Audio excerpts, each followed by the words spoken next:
Selamat pagi Bu Sulfa dan teman-teman.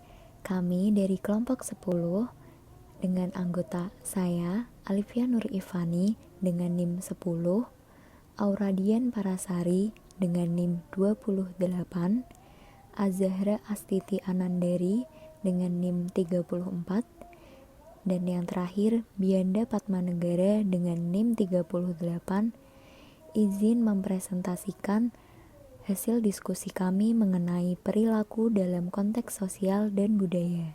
Saya, Alifia Nurifani dengan NIM 10, ingin menjelaskan tentang peran dan aturan.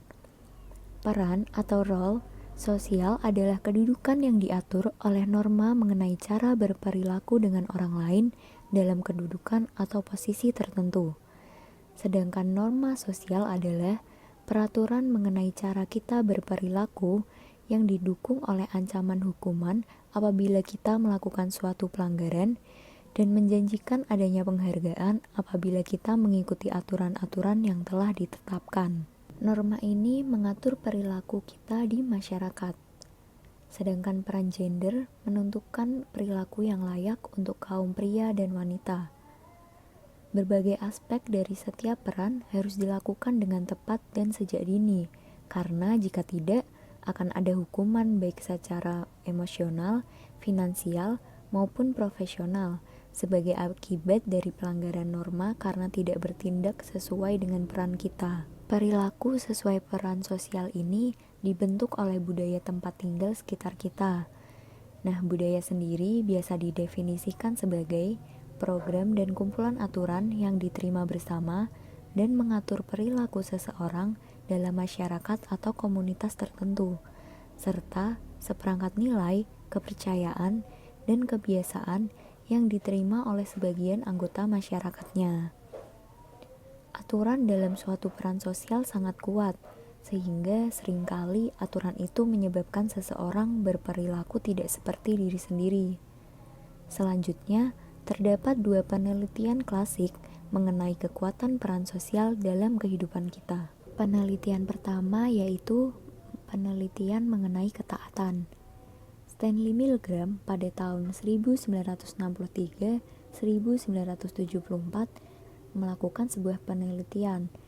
Penelitian ini ditujukan untuk mengetahui alasan mengapa sih banyak orang akan menaati perintah pihak yang lebih berwenang, padahal bisa jadi peraturan tersebut melanggar nilai etika standar yang ada. Nah, dalam penelitian ini, setiap partisipan ditugaskan secara acak untuk berperan sebagai seorang guru. Kemudian, dicari seorang sukarelawan untuk menjadi muridnya.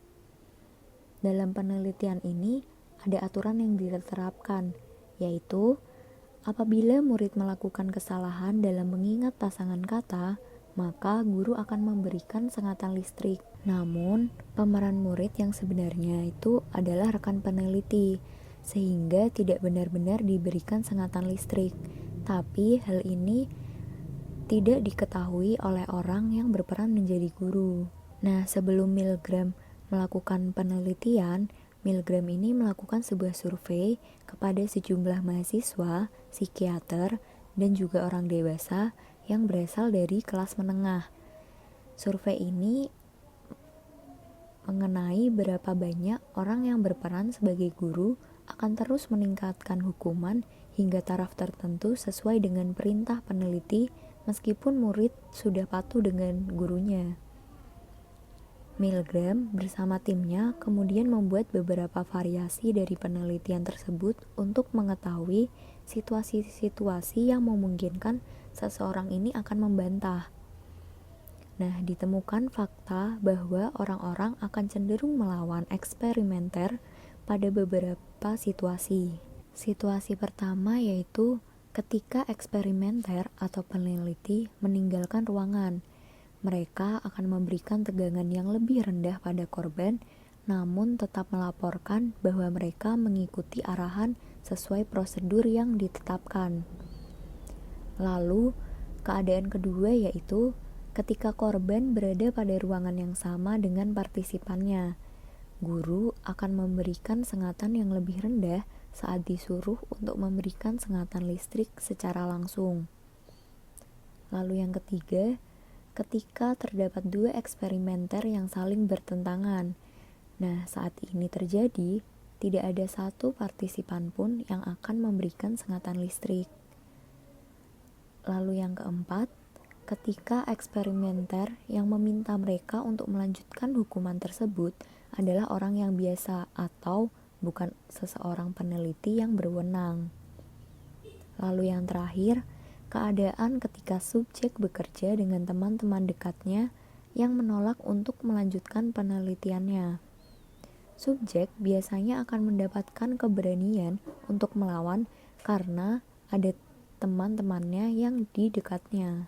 Jadi menurut Milgram, ketaatan atau obedience lebih merupakan fungsi dari situasi daripada fungsi dari kepribadian partisipannya. Penyebab perilaku ketaatan ini bukan terletak pada kemarahan atau agresi yang meningkat, tetapi lebih pada bentuk hubungan mereka dengan pihak yang lebih berwenang. Namun, penelitian yang dilakukan Milgram ini mendapatkan banyak kritik pada masa tersebut, yaitu yang pertama, banyak yang menganggap tidak etis karena partisipannya dibiarkan tidak mengetahui kondisi yang sebenarnya hingga penelitian berakhir. Namun, jika diberitahukan di awal, akan menyebabkan hasil penelitian yang tidak valid. Dan juga, banyak yang menganggap akan menimbulkan rasa sakit pada emosional partisipan, walau hal tersebut dibantah sepenuhnya oleh Milgram. Pada masa tersebut pun, beberapa psikolog juga merasa keberatan dengan analogi tersebut, karena hal tersebut akhirnya disalahgunakan oleh para anggota Nazi yang melakukan kebrutalan dan mengatasnamakannya dengan tugas. Namun demikian, penelitian ini memberikan pengaruh yang luar biasa terhadap kesadaran publik mengenai bahaya yang diakibatkan oleh kepatuhan yang tidak didasari oleh pemikiran yang kritis. Penelitian kedua yaitu penelitian di penjara. Philip Zimbardo dan Craig Haney ingin mengetahui apa sih yang akan terjadi kalau mahasiswa diminta secara acak untuk berperan sebagai tahanan dan sipir penjara.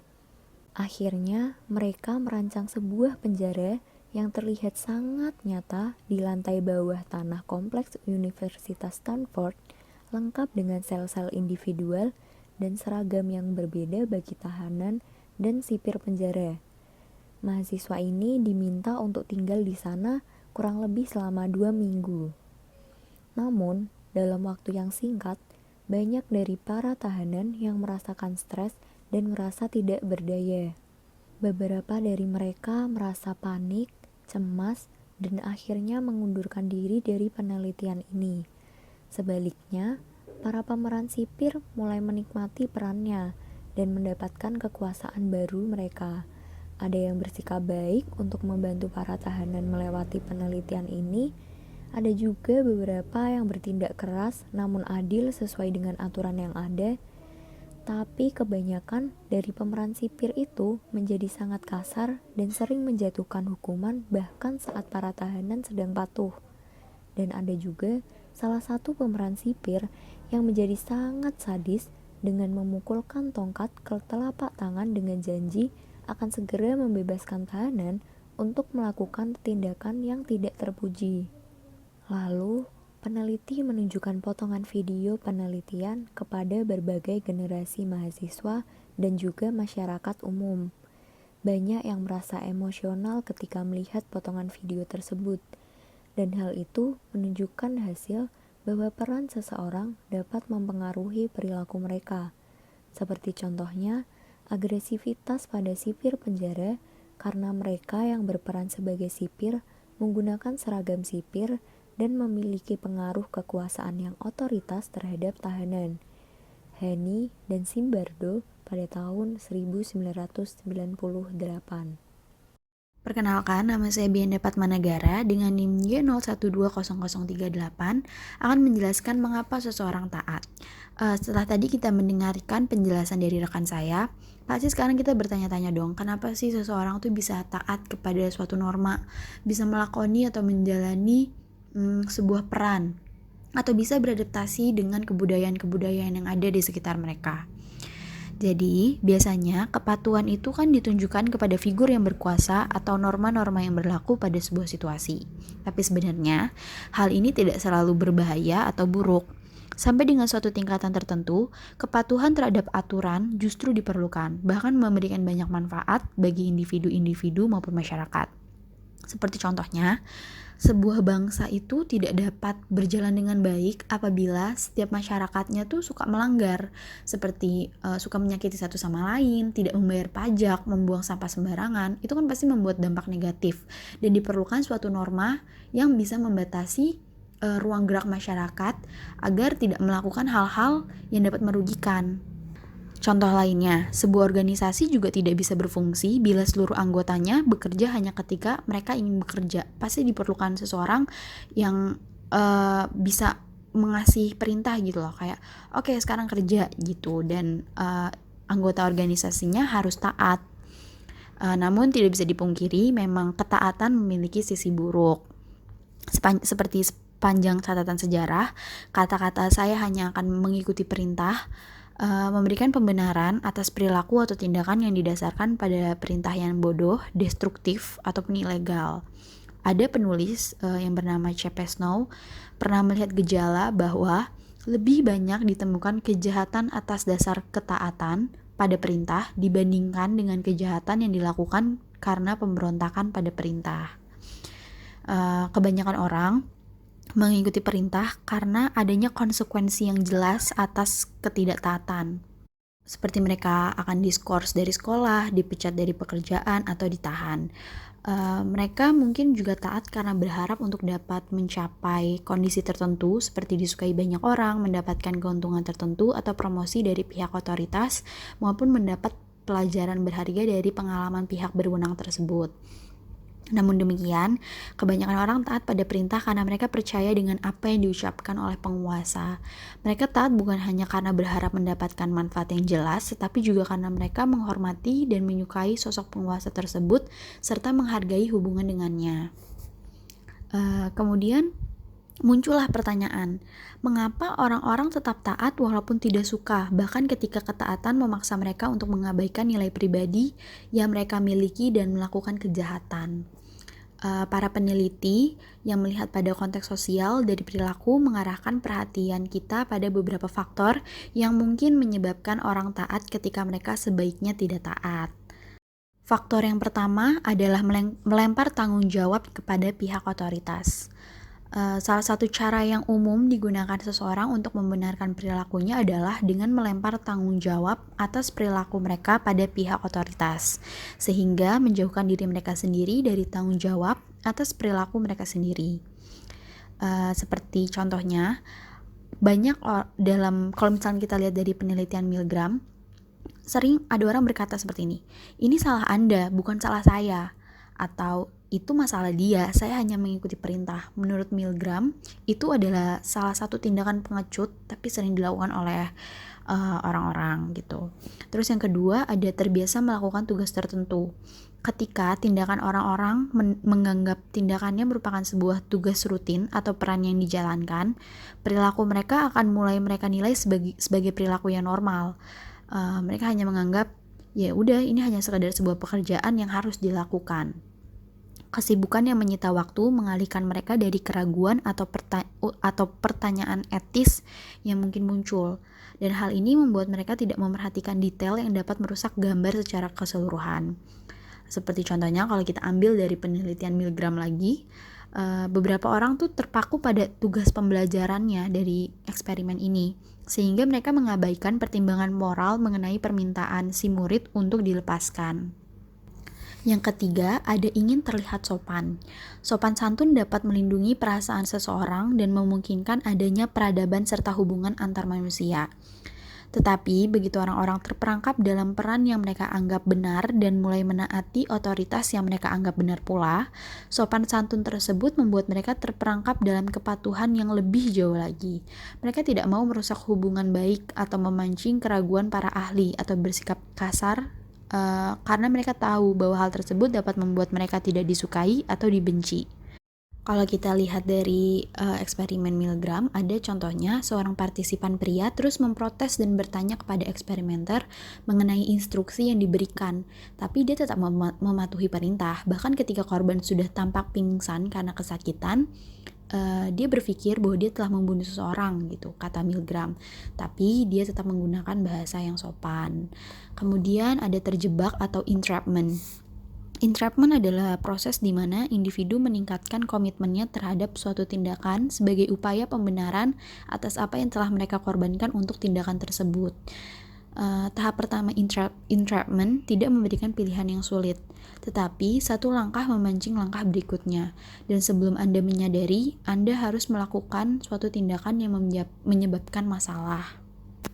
Contoh dalam kehidupan sehari-harinya ada mesin uang yang menggunakan prinsip entrapment. Yang kalau misalkan kita bertanya-tanya nih, kenapa sih sebuah kasino dapat menghasilkan jutaan dolar uang dan kebanyakan pemainnya itu tidak menang? Karena orang yang bermain awalnya langkah pertamanya mereka main nih dan kalah, dan mereka berjanji, oke, sekali lagi seperti itu yang dinamakan terjebak. Selamat pagi semuanya. Di sini saya Azahra akan menjelaskan mengenai pengaruh sosial pada kepercayaan. Jadi maksudnya adalah pengaruh sosial pada kepercayaan itu bagaimana persepsi seseorang mengenai diri mereka sendiri dan orang lain mempengaruhi hubungan mereka dengan sesama, dan bagaimana lingkungan sosial mempengaruhi pikiran-pikiran. Di sini pengaruh sosial pada kepercayaan itu dibagi menjadi dua, ada atribusi sama sikap. Yang pertama, atribusi. Menurut teori atribusi itu tuh terbagi menjadi dua kategori. Yang pertama atribusi situasional dan yang kedua atribusi disposisional. Di mana atribusi situasional itu memiliki arti bagaimana kita mencoba mengidentifikasi penyebab munculnya perilaku tersebut berasal dari lingkungan atau situasi. Jadi contohnya tuh kayak si A itu mencuri uang karena keluarganya kelaparan. Nah, yang kedua itu ada tadi atribusi disposisional, terjadi pada saat kita mengidentifikasi penyebab suatu tindakan berasal dari dalam diri sendiri, seperti sifat atau motif pribadi. Kayak contohnya, si A mencuri karena emang dia itu terlahir untuk menjadi seorang pencuri, kayak gitu. Nah, selain ada atribusi situasional dan disposisional, di atribusi ini ada yang namanya atribusi mendasar, atau kecenderungan seseorang dalam menjelaskan perilaku orang lain, kayak melebih-lebihkan pengaruh faktor kepribadian dan meremehkan pengaruh situasi terhadap suatu perilaku. Nah, selanjutnya ada sikap. Sikap adalah kepercayaan mengenai orang, kelompok, gagasan, atau aktivitas. Sikap di sini itu sifatnya ada dua, eksplisit dan implisit. Eksplisit itu kita sadar akan sikap mengenai hal tertentu, dan sikap ini tuh akan membentuk keputusan dan tindakan yang kita sadari. Sedangkan yang implisit itu kita nggak sadar, tapi sikap ini tuh mempengaruhi perilaku kita dalam cara-cara yang tidak kita kenali dan biasanya diukur dalam pengukuran yang tidak langsung. Selain itu, di sikap itu ada yang namanya disonansi kognitif, yaitu perasaan tidak nyaman yang terjadi ketika dua macam sikap atau sebuah sikap dan tindakan saling bertentangan antara satu dengan yang lainnya. Contohnya itu misal kita ngefans sama artis ya, kayak gitu. Terus si artis itu melakukan hal-hal yang kurang bermoral atau mungkin agak bodoh atau ilegal kayak gitu. Nah, pasti kita kan sebagai orang yang ngefans tuh bakal kayak sedikit menurunkan kekaguman kita ke selebriti tersebut karena perilakunya yang kurang bermoral kayak gitu. Selain itu juga ada namanya efek familiaritas. Nah, ini itu memiliki arti mengenai kecenderungan untuk memiliki sikap positif terhadap orang atau benda. Jadi kayak kebalikan yang tadi. Nah, sikap di sini itu dibagi menjadi tiga, ada mengubah pendapat dan keyakinan dasar, kedua persuasi yang bersahabat, dan ketiga persuasi yang koersif. Yang pertama itu mengubah pendapat dan keyakinan dasar. Pasti itu kayak sikap seseorang kan dapat bervariasi dari yang netral sampai yang kuat. Nah, ini itu bisa banget mempengaruhi kehidupan, ke aspek kehidupan sehari-hari dan kayak olahraga kayak gitu-gitu. Nah, selanjutnya ada persuasi yang koersif. Yang koersif itu berarti kan sesuai artinya, persuasi itu kan kayak pengendalian sosial untuk membujuk seseorang atau sesuatu kelompok agar patuh akan suatu hal. Nah, sedangkan koersif itu memiliki arti pengendalian sosial yang bersifat kekerasan. Contohnya itu kita waktu ngelihat adanya kejadian bom bunuh diri, mesti kan kita mikir toh, loh kok kenapa sih kok ada orang yang mau pakai bom di badannya dan meledakkan dirinya sendiri dan orang-orang di sekitarnya. Nah, terus yang ketiga tadi ada persuasi yang bersahabat. Kebalikannya dari persuasi koersif. Nah, kalau persuasi yang bersahabat ini pasti pengendalian sosial atau membujuk seseorang atau suatu kelompok agar patuh terhadap suatu hal yang ini dilakukan secara lebih bersahabat dan mengenal lawannya, kayak gitu. Selain itu, ada proses penting yang terjadi dalam persuasi koersif. Ada 6. Yang pertama, orang tersebut harus berada dalam tekanan fisik ataupun emosional. Yang kedua, masalah orang tersebut direduksi menjadi suatu penjelasan yang sederhana yang ditekankan secara berulang-ulang. Yang ketiga, para pemimpin seringkali menawarkan cinta, penerimaan, dan perhatian. Lalu selanjutnya diciptakannya identitas kelompok, orang diarahkan menuju entrapment, dan yang terakhir, akses orang tersebut terhadap informasi sangat dikontrol. Selanjutnya, saya Auradian Parasari dengan NIM 28 akan melanjutkan penjelasan mengenai individu dalam kelompok. Nah, sekalipun sebuah kelompok tidak sepenuhnya bersifat koersif, sesuatu pasti akan terjadi pada diri kita jika kita bergabung dengan kelompok tersebut. Kita akan berperilaku berbeda dibandingkan dengan diri kita yang sebenarnya, terlepas dari apakah kelompok tersebut bertujuan untuk mengatasi masalah dan membuat keputusan, atau hanya sekedar berkumpul untuk bersenang-senang. Yang pertama adalah konformitas. Suatu hal yang seseorang lakukan ketika berada dalam sebuah kelompok adalah konform, yaitu melakukan tindakan atau mengadopsi sikap sebagai hasil dari adanya tekanan kelompok yang nyata maupun yang dipersepsikan. Sebagai contohnya, dari konformitas adalah ketika seorang remaja berpakaian dengan gaya tertentu karena dia ingin menyesuaikan diri dengan orang-orang lain dalam kelompok sosialnya. Terlepas dari budaya yang ada, bagaimanapun juga setiap orang pasti akan melakukan konformitas dalam situasi tertentu dan untuk alasan yang sama dengan yang lainnya. Beberapa melakukan karena mereka mengidentifikasi diri mereka dengan kelompok dan anggota kelompok, serta ingin tampil serupa dengan mereka.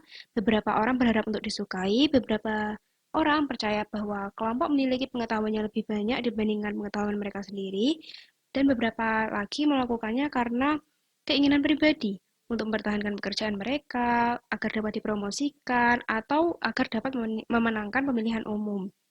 Selain itu, tidak mudah untuk menjadi seorang yang nonkonformis, karena sebagaimana yang kita lihat, anggota kelompok seringkali merasa tidak nyaman dengan mereka yang berbeda pendapat dan akan selalu mencoba untuk mempersuasi mereka untuk mengikuti aturan kelompok.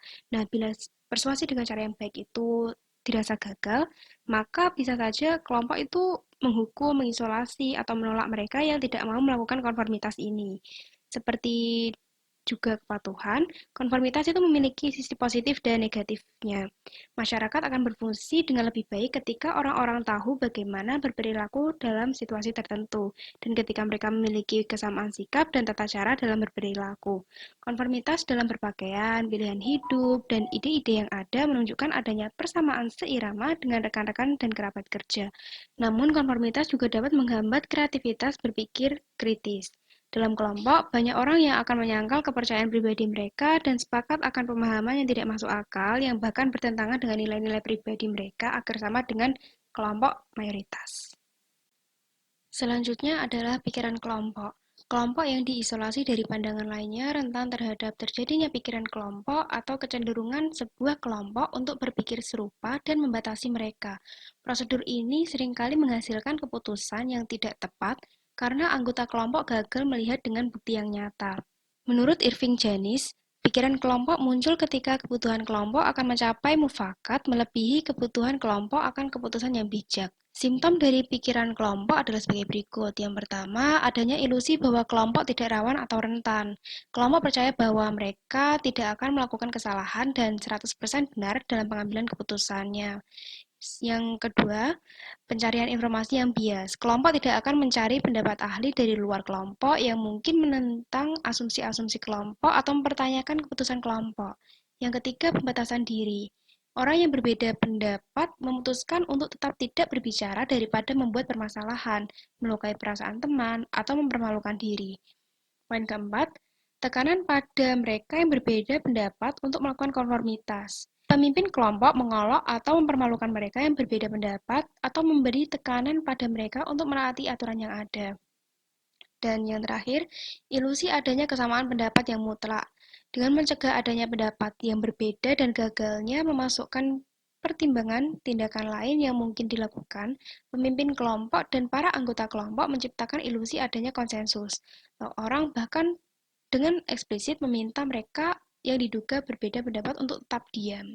Sepanjang sejarah, pikiran kelompok telah menjadi penyebab akan terjadinya banyak musibah, bahkan musibah yang memakan banyak korban jiwa, baik dalam kehidupan militer maupun kehidupan sipil. Seperti contohnya pada tahun 1961, Presiden John F. Kennedy dan para penasihatnya menyetujui rencana CIA untuk menyerang Kuba di Bay of Pigs dan mencoba untuk menggulingkan pemerintahan Fidel Castro. Nah, serangan itu berujung pada kekalahan yang memalukan. Pikiran kelompok ini dapat dilawan secara eksplisit dengan memberikan penghargaan untuk ekspresi keraguan yang muncul dan pendapat yang berbeda, melindungi dan mendorong munculnya pandangan minoritas, menemukan sebanyak mungkin alternatif solusi yang dapat dihasilkan oleh anggota kelompok, dan meningkatkan identitas kelompok yang mendorong para anggotanya untuk berpikir tentang diri mereka sendiri sebagai orang yang mengatasi masalah dengan pikiran terbuka dan bukan sebagai orang yang serba tahu. Selanjutnya adalah kerumunan. Kerumunan sosial atau social aggregate adalah sekumpulan orang yang berada di suatu tempat akan tetapi di antara mereka tidak berhubungan secara tetap. Pengelompokan manusia seperti itu disebut juga kolektivitas, yaitu kumpulan manusia pada suatu tempat dan suatu waktu yang sifatnya sementara. Dalam sebuah kerumunan ada yang namanya difusi tanggung jawab atau diffusion of responsibility, di mana tanggung jawab akan suatu hal terbagi atau tersebar antara beberapa orang yang mengurangi perasaan tanggung jawab dari masing-masing individu. Salah satu hasilnya dikenal dengan istilah bystander apathy, yaitu situasi di tengah kerumunan, ketika seseorang mendapatkan masalah, maka individu yang ada di kerumunan tersebut seringkali gagal menunjukkan tindakan yang membantu karena mereka berpikir bahwa akan ada orang lain yang akan membantu individu yang sedang mengalami kesulitan tersebut. Contoh ekstrim dari difusi tanggung jawab terjadi pada kerumunan, baik kerumunan yang ceria seperti para pendukung olahraga atau kerumunan pemarah seperti para demonstran. Dalam kelompok kerja, tanggung jawab yang terbagi ini terkadang muncul dalam bentuk social loving, yaitu setiap anggota kelompok memperlambat ritme kerja mereka dan membiarkan orang lain bekerja lebih keras.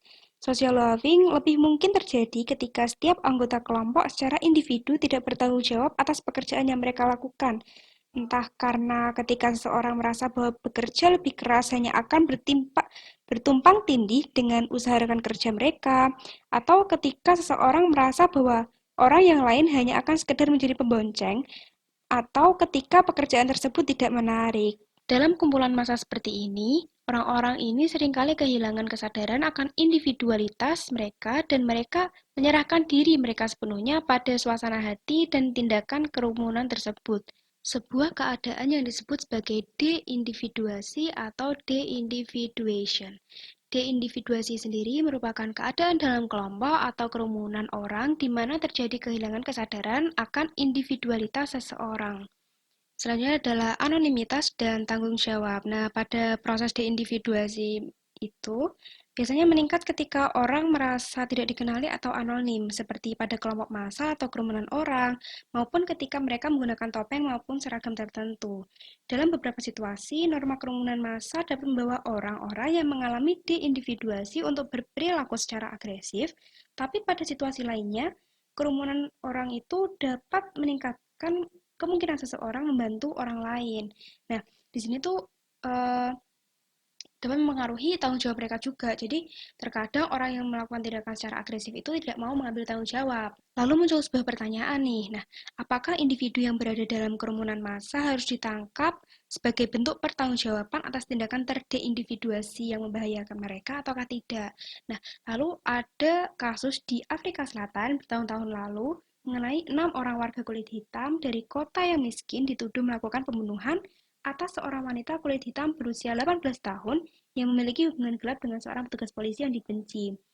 Wanita tersebut dikalungi sebuah ban di lehernya dan kemudian dibakar.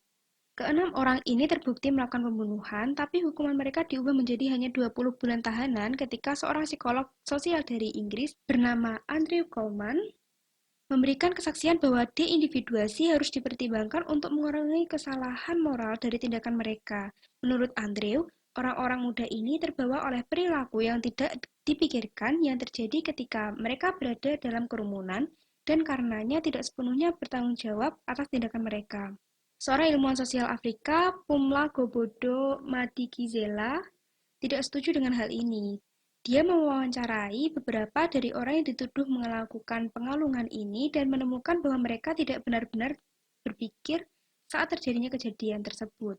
Beberapa dari mereka mengungkapkan kekecewaan yang amat sangat, menyadari tindakan mereka, mengatakan apa kesalahan yang dilakukan wanita tersebut, berpikir untuk melarikan diri, dan secara sadar merasionalkan tindakan mereka. Dan lebih jauh lagi, dia berargumen, kita harus ingat bahwa dalam setiap kerumunan massa, beberapa orang tidak sependapat dan tidak bertindak secara sama. Maka, mereka tetaplah individu yang sadar akan perilaku dan nilai-nilai mereka sendiri. Poin terakhir adalah altruisme dan perbedaan pendapat. Perbedaan pendapat dan altruisme yaitu kemauan untuk melakukan tindakan yang berbahaya dan tidak egois untuk menyelamatkan nyawa orang lain yang pada kebanyakan kasus merupakan masalah keyakinan pribadi dan hati nurani. Keinginan untuk berani menyuarakan pendapat yang tidak umum, menghentikan terjadinya pelanggaran atau praktik ilegal, atau membantu orang lain yang berada dalam masalah dan melakukan hal-hal lain yang menunjukkan altruisme, sebagian merupakan masalah kepercayaan personal dan hati nurani mereka pribadi. Tapi ada beberapa faktor situasional yang juga penting, seperti seseorang mempersepsikan bahwa bantuan itu memang diperlukan. Yang selanjutnya, norma budaya mendukung diambilnya tindakan tersebut. Selanjutnya, situasi meningkatkan kemungkinan orang mengambil tanggung jawab. Jadi ada situasi yang meningkatkan keinginan seseorang untuk mengambil tanggung jawab tertentu. Situasi selanjutnya adalah kerugian yang diakibatkan bila tidak melakukan apapun itu lebih besar daripada jika kita terlibat dalam masalah tersebut. Saya Bianda dengan NIM 38 akan melanjutkan presentasi tentang kami versus mereka identitas kelompok. Jadi, pada setiap individu itu pasti mengembangkan yang namanya identitas pribadi yang didasarkan pada sifat tertentu dan sejarah hidup yang unik. Dan juga setiap individu mengembangkan yang namanya identitas sosial yang didasarkan pada kelompok di mana mereka tergabung, termasuk di dalamnya adalah bangsa, kelompok agama, politik, maupun kelompok pekerjaan tertentu. Identitas sosial ini sangat penting karena mereka memberi perasaan bahwa kita memiliki tempat dan kedudukan dalam dunia. Tanpa identitas sosial, kebanyakan dari kita akan merasa seperti kelereng yang menggelinding bebas dan tanpa saling terkait antara satu dengan yang lain dalam sebuah semesta. Kemudian yang pertama, aku akan menjelaskan apa itu identitas etnis. Sebenarnya identitas etnis itu apa sih? Identitas etnis adalah identifikasi yang erat dalam kelompok keagamaan atau etnis tertentu. Salah satu kelebihan dari kepemilikan identitas etnis adalah bahwa Anda dapat mengidentifikasikan diri Anda dengan kelompok, merasa bangga menjadi bagian sebuah kelompok, dan merasa memiliki hubungan yang mendalam dengan kelompok tersebut, serta berperilaku sesuai aturan, nilai-nilai, dan norma-norma kelompok. Tapi identitas etnis ini itu juga berhubungan dengan yang namanya akulturasi, yaitu proses di mana anggota kelompok minoritas mengidentifikasikan dengan dan menjadi bagian dari budaya yang lebih besar. Terdapat 4 cara untuk menyeimbangkan identitas etnis dan akulturasi tergantung pada identitas etnis seseorang dan identifikasi dengan budaya yang lebih besar. Yang pertama ada bikultural, yaitu orang yang mempunyai hubungan yang kuat dengan etnisitas dan juga dengan budaya yang lebih besar. Mereka dapat beralih dari budaya asli mereka ke budaya mayoritas masyarakat dengan mudah dan menggunakan kebiasaan serta menggunakan bahasa masing-masing sesuai dengan tuntutan situasi. Yang kedua ada asimilasi, yaitu orang yang melakukan hubungan yang lemah dengan etnis asalnya namun memiliki hubungan yang kuat dengan proses akulturasinya. Yang ketiga ada separatis etnis, yaitu adalah mereka yang memiliki identitas sosial etnis asal yang sangat kuat namun lemah dalam akulturasinya. Mereka menganggap etnis asalnya lebih penting daripada etnis mayoritas masyarakat. Yang ketiga ada marginal, yaitu beberapa orang yang merasa sebagai kaum marginal tidak terhubung dengan etnis asal maupun budaya yang dominan di masyarakat. Mereka tidak mau memiliki identifikasi dengan kelompok etnis atau bangsa atau bahkan mereka dapat merasa bahwa mereka tidak layak diterima dimanapun. Yang kedua ada etnosentrisme, yaitu kepercayaan bahwa kelompok etnis atau budaya sendiri lebih hebat dan superior dibandingkan dengan budaya yang lain. Etnosentrisme adalah sesuatu yang universal, mungkin disebabkan karena hal ini membantu keberlangsungan hidup dengan meningkatkan keinginannya untuk bekerja atas nama kelompok. Yang ketiga ada stereotype, ringkasan kesan terhadap sekelompok orang di mana semua anggota dalam kelompok dilihat memiliki sifat yang sama. Stereotype memiliki 3 sifat, dapat bersikap negatif, positif, maupun netral. Stereotype ini tidak selalu buruk, terkadang stereotype dapat berfungsi sebagai alat yang berguna dalam membangun mental, juga sebagai alat yang memungkinkan kita untuk membuat keputusan secara efektif. Stereotype dapat membantu kita memproses atau mengolah informasi baru dan memanggil kembali ingatan dengan cepat. Stereotype juga memungkinkan kita untuk mengorganisasikan atau mengelompokkan pengalaman, membuat segala perbedaan individual dan kelompok yang masuk akal, dan memprediksikan bagaimana seseorang akan berperilaku. Stereotype merefleksikan perbedaan antar orang dan mereka juga mendistorsikannya dalam kenyataan dengan 3 cara. Yang pertama, melebihkan perbedaan antar kelompok, membuat kelompok yang distereotipkan terlihat aneh, asing, atau berbahaya. Yang kedua, mereka menghasilkan persepsi selektif. Orang yang cenderung untuk melihat bukti-bukti yang sesuai dengan stereotip dan menolak adanya persepsi yang tidak sesuai. Yang ketiga, mereka mengabaikan perbedaan masing-masing anggota dalam kelompok asing. Stereotip yang ada akan menciptakan kesan bahwa setiap anggota kelompok tersebut pastilah sama.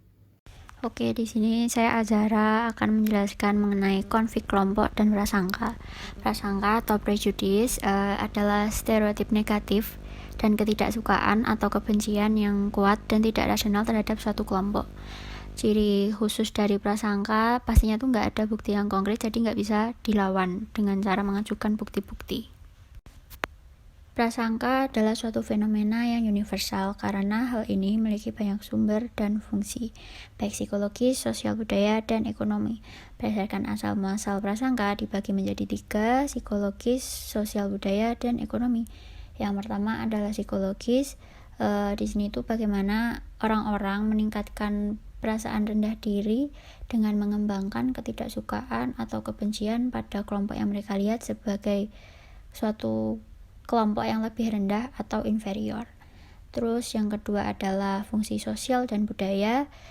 Ini tuh melalui tekanan sosial untuk mengikuti pandangan teman, relasi, maupun rekan kerja. Beberapa diturunkan tanpa sadar dari satu generasi ke generasi berikutnya. Selain itu, prasangka juga memiliki tujuan budaya, yaitu merekatkan hubungan dengan orang-orang pada budaya masing-masing atau kelompok nasional dan cara-cara hidupnya masing-masing. Maksudnya tuh kayak di prasangka ini salah satu bentuk dari etnosentrisme. Gak hanya yang kita adalah makhluk yang baik dan ramah, tetapi juga mereka adalah orang-orang yang jahat dan buruk. Dengan tidak menyukai mereka, kita merasa lebih dekat dengan orang-orang yang seperti kita, kayak gitu. Lalu ada yang selanjutnya, yang ketiga, fungsi ekonomi, di mana prasangka membuat perilaku diskriminasi seolah-olah sah dengan membenarkan dominasi status ataupun kesejahteraan kelompok mayoritas. Setiap kelompok mayoritas dari etnis, gender, atau bangsa apapun yang mendiskriminasikan kelompok minoritas akan berupaya untuk menjadikan prasangka sebagai sesuatu yang membenarkan dari perilakunya. Oke, setelah mendengarkan penjelasan mengenai pengertian dan juga asal-muasal prasangka, sekarang saya Aura akan menjelaskan mengenai mengidentifikasi dan juga mengukur prasangka. Prasangka begitu sulit untuk diukur dan didefinisikan. Salah satu masalahnya adalah tidak semua orang yang menjadi korban prasangka dalam cara yang sama atau pada derajat yang sama itu mendefinisikan sesuatu dengan cara yang sama pula. Contohnya ketika kita mendefinisikan seksisme. Nah, dalam penelitian dengan menggunakan kurang lebih 15.000 pria dan wanita di 19 negara, para psikolog menemukan bahwa hostile sexism dan benevolent sexism merupakan hal yang berbeda, walau keduanya mengesahkan perbedaan gender. Beberapa psikolog sosial ketika melihat bukti bahwa prasangka telah mulai menghilang, mereka menanyakan pertanyaan mengenai bagaimana seharusnya kita menginterpretasi bukti ini. Pertama, apakah perubahan angka yang ada benar-benar menggambarkan penurunan rasa prasangka yang sebenarnya, atau hanya semata-mata menggambarkan meningkatnya kesadaran bahwa tidaklah baik untuk menunjukkan prasangka? Pertanyaan selanjutnya yang ingin diketahui jawabannya oleh para psikolog sosial ini adalah, apakah mungkin orang-orang yang percaya bahwa mereka tidak memiliki prasangka atau mengatakan bahwa mereka tidak ingin memiliki prasangka juga tanpa mereka sadari dapat memiliki prasangka? Bertahun-tahun lalu, Gordon Allport melihat bahwa apabila dikalahkan secara intelektual, prasangka akan menetap secara emosional. Maksudnya adalah, orang dapat saja membuang prasangka yang eksplisit dan disadari terhadap satu kelompok, akan tetapi tetap mempertahankan prasangka atau emosi negatif implisit dan tidak disadari yang mereka coba tekan dalam kehidupan sehari-hari. Oleh karena itu, beberapa psikolog sosial mengkaji ulang apa yang mereka lakukan dengan cara memperbesar cakupan definisi prasangka yang mereka gunakan di mana mengikutsertakan perasaan tidak suka yang tidak disadari atau kebencian terhadap satu kelompok. Mereka mempertanyakan asumsi bahwa prasangka pada dasarnya disadari. Asumsi mereka sendiri ialah sikap yang bersifat implisit, otomatis, dan tidak disengaja adalah indikator sebenarnya dari prasangka yang dimiliki seseorang. Untuk menguji asumsi mereka secara empiris, mereka sebelumnya harus mengembangkan beberapa cara untuk mengukur prasangka implisit. Metode pertama adalah dengan memperhatikan pada apa yang orang lakukan, bukan apa yang mereka katakan. Ketika mereka bersama dengan objek prasangka yang potensial, khususnya ketika mereka sedang marah atau stres. Metode kedua adalah bergantung pada fungsional MRI dan pindai PET untuk menunjukkan bagian otak mana yang berhubungan dengan pembentukan stereotip, prasangka, dan rasa jijik, marah, dan perasaan negatif lainnya terhadap satu kelompok. Metode yang ketiga adalah dengan metode yang lebih kontroversial, ialah dengan menggunakan Implicit Association Test atau IAT, yang mengukur kecepatan asosiasi positif dan negatif seseorang pada kelompok sasaran. Dua peneliti menemukan sebuah efek IIT dengan memasangkan foto wajah kelompok sasaran dengan kata-kata tak bermakna dan kata-kata netral yang tidak memiliki konotasi penilaian sama sekali. Mereka menyimpulkan bahwa IIT tidak mengukur evaluasi emosional terhadap kelompok sasaran, akan tetapi lebih pada mengukur seberapa baik suatu kata menarik perhatian seseorang. Pada penelitian ini, kata negatif secara umum lebih menarik perhatian. Ketika para peneliti menyesuaikan temuan dengan pertimbangan faktor ini, prasangka bawah sadar yang pada awalnya diasumsikan ada mulai menghilang. Penelitian ini mengingatkan kita akan pentingnya tidak melakukan simplifikasi berlebihan. Untuk memahami prasangka, kita harus membedakan sikap eksplisit dengan sikap bawah sadar, permusuhan dengan ketidaknyamanan, apa yang orang katakan dengan apa yang orang rasakan, dan apa yang orang rasakan dengan bagaimana orang tersebut berperilaku. Bagian selanjutnya adalah mengurangi konflik dan prasangka. Nah, terdapat 4 kondisi eksternal yang dibutuhkan untuk mengurangi konflik dan prasangka. Yang pertama, kedua pihak harus memiliki status hukum, situasi ekonomi, dan kekuasaan yang seimbang.